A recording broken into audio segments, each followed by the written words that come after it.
What's up guys, welcome to the Chess Giant. This is Solomon Riddell, and in today's video we're going to be covering the Nimzo-Indian Defense, an extremely strong defensive system against the move d4, in which we start off with knight f6 followed by e6, preparing for knight c3, in which case we're going to play bishop b4, activating the bishop and pinning the knight on c3. And here there's so many different variations that white can go into. These include queen c2, e3, knight f3, g3, even bishop d2 is an option.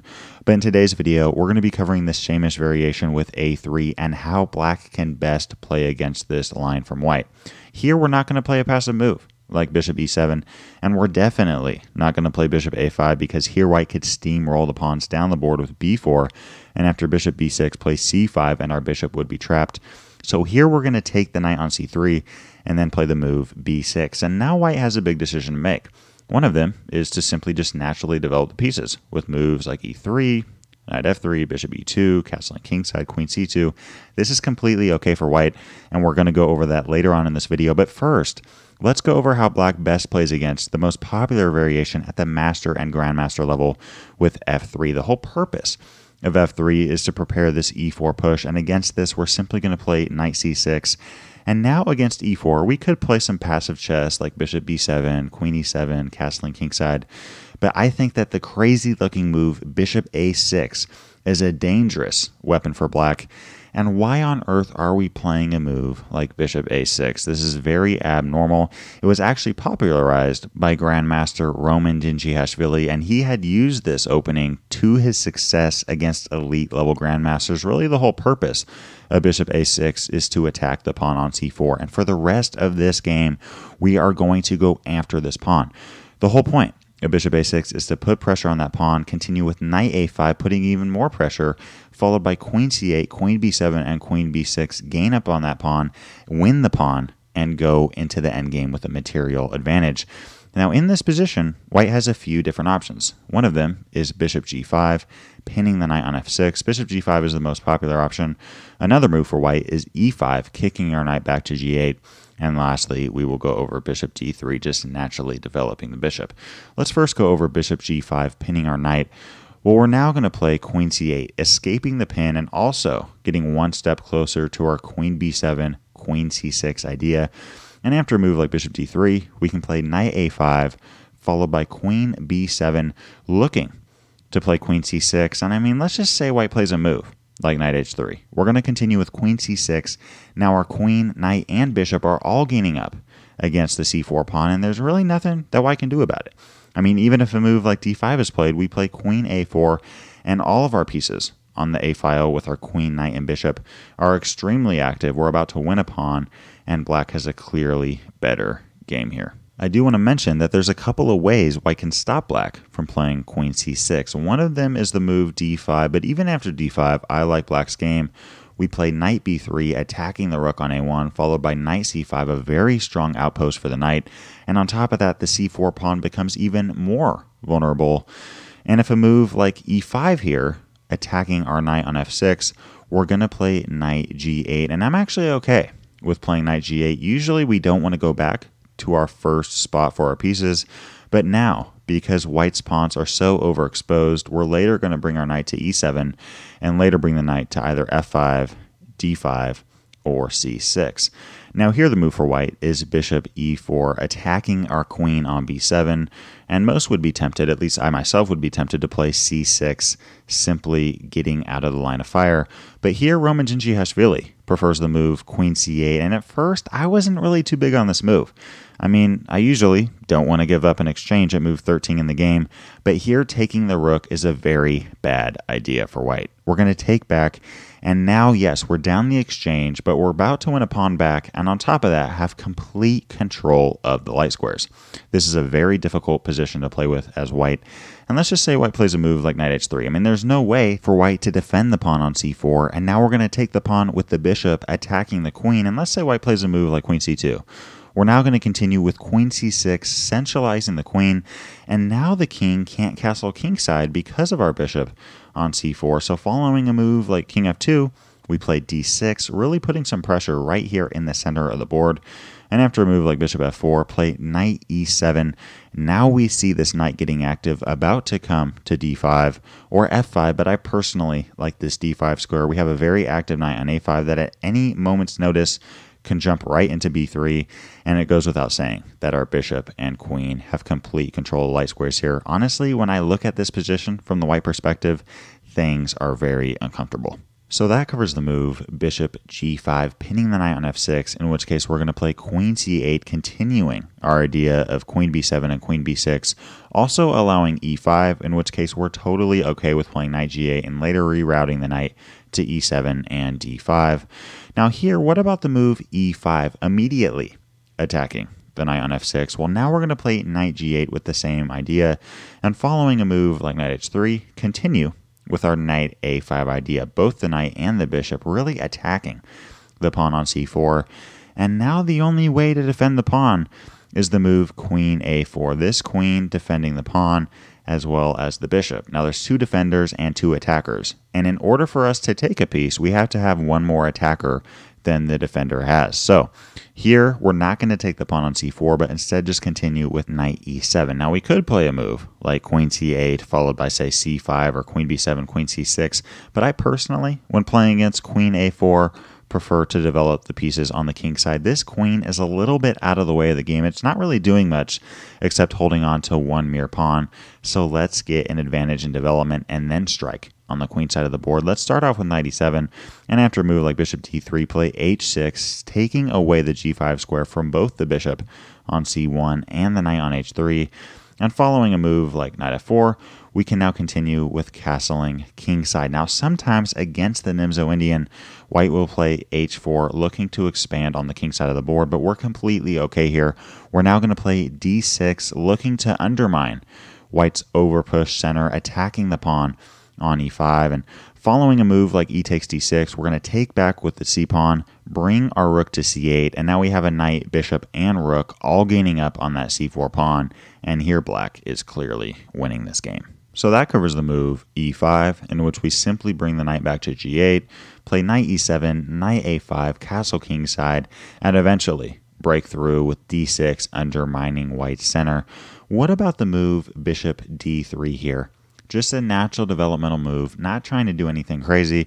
Well, now we're going to continue with, again, our usual idea of knight a5, and most of the time why white plays bishop d3 is to allow the queen to e2 instead of the very awkward a4. So here, if white plays queen e2, we're going to continue with c5. I really like this idea against bishop d3 and queen e2. Here we're trying to lock the pieces in and really show why c4 is such a weakness for white. Following a move like bishop e3, which I think is white's best option, we're now going to play rook c8, really indirectly gaining up on that pawn on c4. And now white has a few different options, but I think the best is d5. I mean, if white doesn't play d5, we're simply going to take the pawn on d4 and have a ton of pressure on the c4 pawn. So here, if white plays a move like d5, we now play d6. There's no rush here. If white wants to take our pawn, that's completely fine. White will be left with double isolated pawns on c3 and c4 and an isolated pawn on a3. So assuming white doesn't play d takes e6, which I think would be a mistake, and plays knight h3, we now take on d5. And now white has a couple of different options, and that's how do we take the pawn? I mean, does white want to take with the c-pawn or with the e-pawn? Let's first go over the move c takes d5, taking back here this way. I think this is the best option for white, but even after this, I prefer black. We're going to continue with bishop takes d3, and following queen takes d3, play castling kingside. And now if white plays a move like castling kingside, we're simply going to continue with rook e8, not allowing any f4 ideas, really putting pressure on the pawn on e4. And I know some of you are wondering, why aren't we playing c4 right away? Well, in a few moves we could play c4, but we're honestly okay with white playing c4, preventing us from pushing the pawn.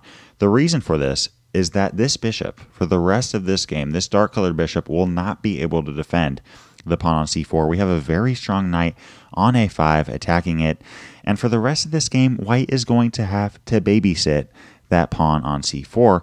We even have ideas of queen d7 and queen a4 further gaining up on the pawn, as well as knight d7 and knight e5.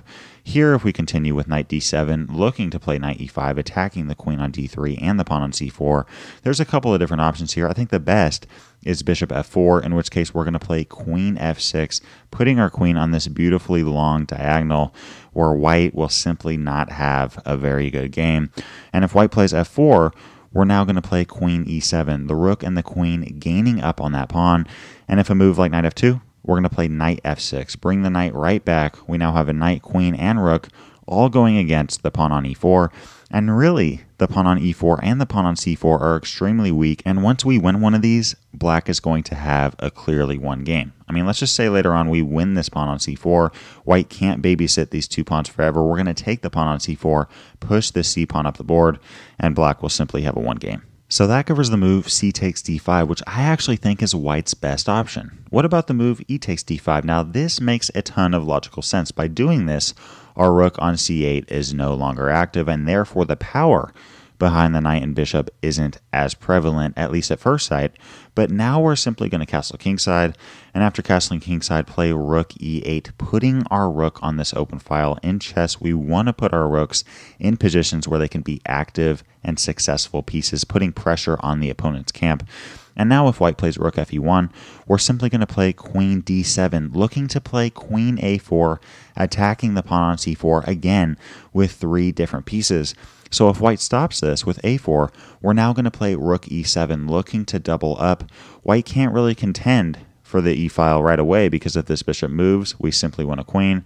So here if white plays a move like queen a2, trying to hold the game together, we now play rook e8, forming a battery ram on the e-file, and here it goes without saying that black is simply winning this position. So in summary, guys, that covers the move f3. Now this is the most popular option at the master and grandmaster level, and this is probably what you're going to see most of the time. That's usually why white plays a3 and then takes on c3 so that they can play f3 and e4 and e5, really creating some space in the center of the board. And most of the time this would be largely successful if we play passive moves like bishop b7, knight c6, queen e7.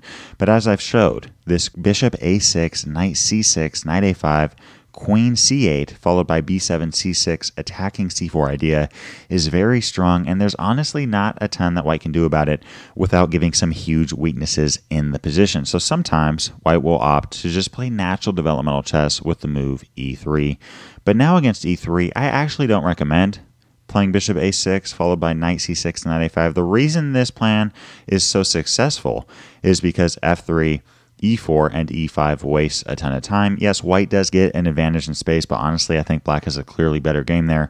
So we're now going to play c5, really looking to lock this position up, and again we're making this c4 pawn a weakness.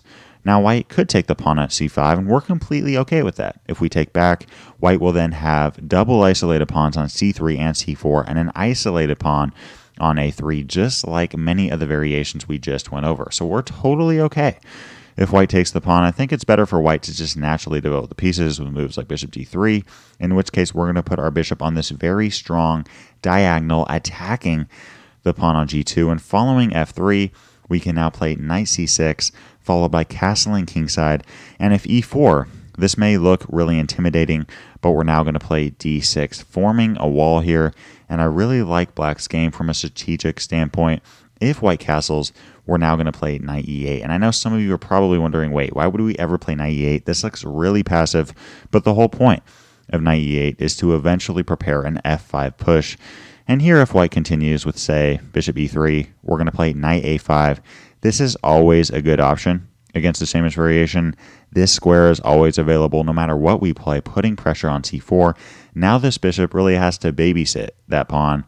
And here if white plays a move like knight g3, we're going to continue with queen d7, preparing for f4, in which case, because of knight e8, we're able to play f5. In this position, we're putting a ton of pressure on the white camp. I mean, yes, white does have a strong center from f4 all the way to c4 and c3, but honestly, we're attacking every single part of it. We're attacking d4, attacking e4, both the f5 pawn and this very strong bishop on b7, and the knight on a5 is putting a ton of pressure on c4, and the pressure will only continue to expand.